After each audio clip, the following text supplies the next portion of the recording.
guys, welcome to the Llama Bull Show. I am your host and mate, of course, and tonight on this Saturday night we have a very special presentation for you. We are down here at Bartronica, a brand new gaming bar for all you retro fans that love to get into the old gaming, especially for the older blokes. We're down here speaking with the owner, and I'm Llama Bull. Yeah, nice to meet you. I'm Josh. Josh, yes, fantastic. Now we've had a good look around so far. What inspired you to build such a fantastic bar like this? It's thanks for asking. It was I used to be a gamer back in the day, and mate of mine had a caravan park, and he had an old warehouse out back in the caravan park where they used to take the video games that weren't making as much money, or they weren't in repair. You want to give us a year? Look, it was probably, I would say 93. 93, so I'm 3 years old, everyone. Yeah, so 93, 94, and he had, at the back of this warehouse was a Teenage Mutant Ninja Turtles. Oh, it was only a few years old, but yeah. It was gathering dust, and obviously something was wrong with it, but for us it was perfectly playable. So we opened up the coin door, and we just added a heap of credits, and we used to try and clock this game. It was quite hard even with the coin door open, but that's what got me into games, but arcade games. But back in the day, we used to rent the old Sega Master System from the video shop. Oh yeah, the good old video shop. Yeah, and I used to have a Mega Drive and lots of memories. Commodore 64, growing up, both the Segas, the SNES obviously, and then 64 was a huge thing. I got right into that GoldenEye. Yeah, me too. GoldenEye, Mario Kart, some of the greats, of course, which you've actually got here. Yeah, we've got both GoldenEye and Mario Kart. Yeah. People love them. The guys love GoldenEye. Everyone gets into Mario Kart. There's a lot of laughs. Like I'll be in my office and I just hear something and I think, what's going on out there? There's just someone that's knocked someone else off the track on Mario Kart. They've only got one balloon left. Exactly. And I just hear a scream and they're playing Mario Kart. Oh, yeah, because I've seen that you actually have 2 booths down there to play it and actually have some drinks and that. And also, what do you serve any food here? Yeah, we've got food. At the moment, we're doing dumplings and spring rolls and dim sums. But we're actually changing our menu a bit to do nachos. Oh, fantastic! And stuff like that. And hopefully, we want to do toasties as well. Fantastic, because games, we need a good meal, of course. And gaming is a fantastic place for it. Exactly. Yeah, we've got chips, we've got nuts, we've got nachos, like a nice serve of nachos with guacamole and salsa and sour cream and all the stuff. So, and then we're hoping to do ham, cheese, tomato toasties, like really nice ones. Oh, good. You were telling me that just alone the bathroom was $150,000. So you can imagine how much effort and time has gone into building something like this for the Melbourne people. When did you start to develop this place? Like when did you start? When did you get the idea? I started, it was 4 or 5 years ago. I would safely say 5. I bought an arcade game. Yeah. As guys, like we do, we like to collect things. Yeah. We like to buy things on eBay. And I saw an arcade come up for sale on eBay. It was a GTI 5. It was the first one I bought. Yeah. It's a sit down. It's like Daytona USA. And I saw it come up on eBay, and I bidded on it, and I got it for $1,200. And it was a lot of money, and I got into a bit of trouble when I brought it home. But it was a great game. I thought, hang on, I've always wanted to have a bar. Why don't I marry my 2 passions? Arcade games and a bar. Alcohol. And alcohol, exactly. And try and keep it all old school. Nothing past. We do have a Nintendo 64. That's our newest thing. That's probably as new as it gets. Exactly. Yeah. No PlayStation 1s, no PlayStation 2s. It's all retro. It's even though PlayStation 1 and 2 are retro now, but they are. We have our point. I kind of call it the heyday of games. The Nintendo 64, the Segas. But to answer your question, I started looking for a place about 4 or 5 years ago. And it took me that long to find the right space. I didn't want something small where everyone was crammed in a little, we know what that's like, a little hot box, Exactly, a little shop. I wanted it to be, everyone can enjoy themselves, they can grab a couch, they can sit down and play Mario Kart all night. So I wanted it to be a big space. So I looked through about 200 menus. Oh, wow. I found this place. Yeah. Flinders Lane. Flinders Lane's a great location. If your viewers are not in Melbourne necessarily, you might be from anywhere around the world or the rest of Australia. Flinders Lane's, it's a really kind of trendy, cool place in Melbourne. It's a good spot right in the heart of the city. Yeah. And we're kind of hidden. We're down in the basement. You are, because I actually went to 335 and it was actually the cafe and then the man had to tell me I was down the back there. Yeah. So we're down here and it doesn't look like it's a huge place from the front doors. You sort of go, oh, hang on, is there another I got in the right place. And then you get down here and it opens up. We've got the whole building footprint basically. It took us a long time to find it, and then once we found the place, it was a year of actually building. So everything we see, we built from scratch. You know, the bar tops, all the rooms, everything's been built. Yeah, and there's also got a beer garden as well. When you go, which is fantastic as well. So it's such a nice place like this. But what I wanted to ask is, you've got a couple of games that you'd like to show us and actually give us a bit of history on. If you'd like to do that, would you do it? Yeah, let's take a look. Alright, let's have a look. Thank you.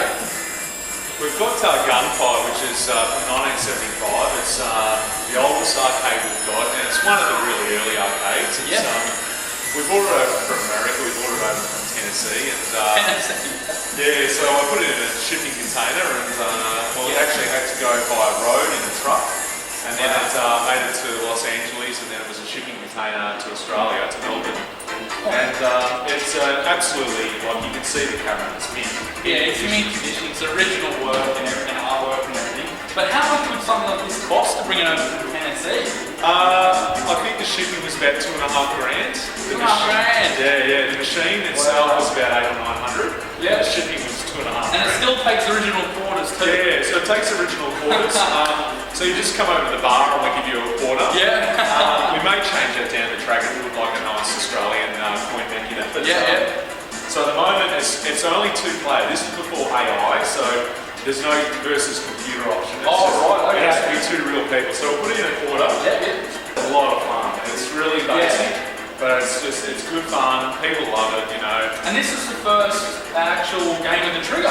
Yeah, first game to ever depict a gun. Yeah. So it's the first, I believe, you know, and someone might find more information, but I believe it's the first game to ever depict a gun, first game to ever depict a human being. And when you actually look at the play, it's very much like Pong, the way the ball bounces off the walls and stuff. Yeah. But it's such an advanced version of Pong. This came out in Japan originally called Western Gun. But Western Gun didn't make a lot of sense in the American market. So Midway, it was actually, I believe, Tato brought it out, but again, I might be wrong. Yeah. They brought it out as Western Gun, and then Midway rebranded it in America as Gunfire. And the cabinet, as you can see, it's just an absolute... It's immaculate. Yeah, absolutely immaculate. Well, anyway, mate, show us another one. Yeah, thank you very much. Lucky and Wild, which off the top of my head, I can't put a date on, but I think it's early 90s. Yep. This one came from, I brought one of these over from WA, and I brought this one over from a small Victorian country town. Okay. Which, you know, it's a big machine. To get this down here, we actually had to take the front doors off the building. It's quite a wide machine, isn't it? Yeah, it's wide. There's 2 people, of course. And it's extremely heavy. The monitor that's in here is a very heavy monitor, so to get this down here was a real effort. But it's great fun. I think it's a bit of a take on the movie Tango and Cash. Yeah. Lucky and Wild. Starsky and Hutch. Yeah, exactly. So it's a drive and shoot game. One player drives and shoots, the other guy or girl shoots. Yeah. I have seen people where just one person drives, the other person has both guns. But, you know, everyone mixes it up. So.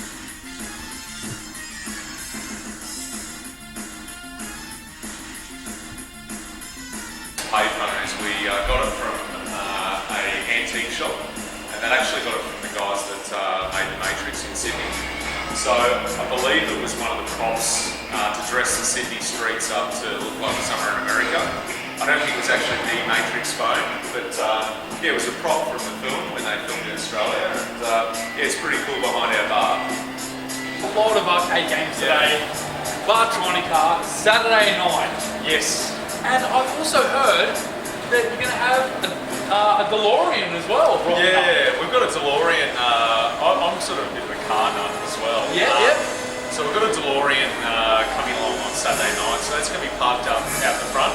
Fantastic. So people can, we'll have the gull wing doors and people can, have a look inside and, it's pretty cool. Like I'm pretty excited myself actually, to be honest. So, Nice, I can't wait. So, in that case, let's get back to the future. Let's go to Saturday night. Okay, sounds great. Nice.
G'day guys, I've got two of the fellas here from Retro Domination.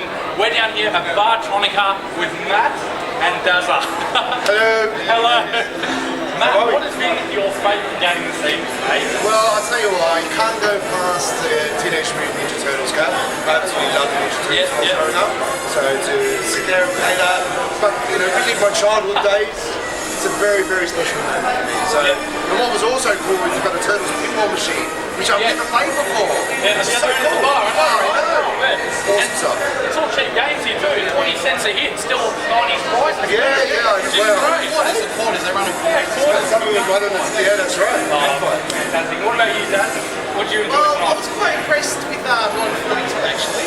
Yeah. That's a typical game I see in my local chip shop. So Yeah, and 20 cents a hit as well. 20 cents. Mate. I like my cheap Did games. you manage to get a high score? No. No high score, not yet. Well, you and David Musker had a good go at Ultimate Beast was the same. Oh, that's not good. Ultimate Beast is my favourite game. Oh, Yeah. no, I'm not seeing enough. Oh, well, I hope you guys have a good night here. Thank you. Thank you for being on the show, of course. Absolutely. Check out retrodomination.com. They've got the podcast and console domination as well. Thanks, guys. Have a good night. no worries, man. Yeah, crap this. Oh, kick, yes. Yes. Uh-oh. Now we've got to get the blue. Get away with me. The blue wolf. There it is. Get the blue wolf. Oh, no. There was our power up. We've got no lives left. Buzz, die, you freaking frog thing. Freaking. Oh, no way, you weren't even on screen. See, there's the boss, but we're not going to get the boss, so they're going to make us keep going because we haven't got enough power-ups. Oh, okay. Oh, that's pretty clever that it does that. Yeah. Because what, you have to be the beast to do the boss? Pretty much, and this boss is extremely hard. If we can kill this boss,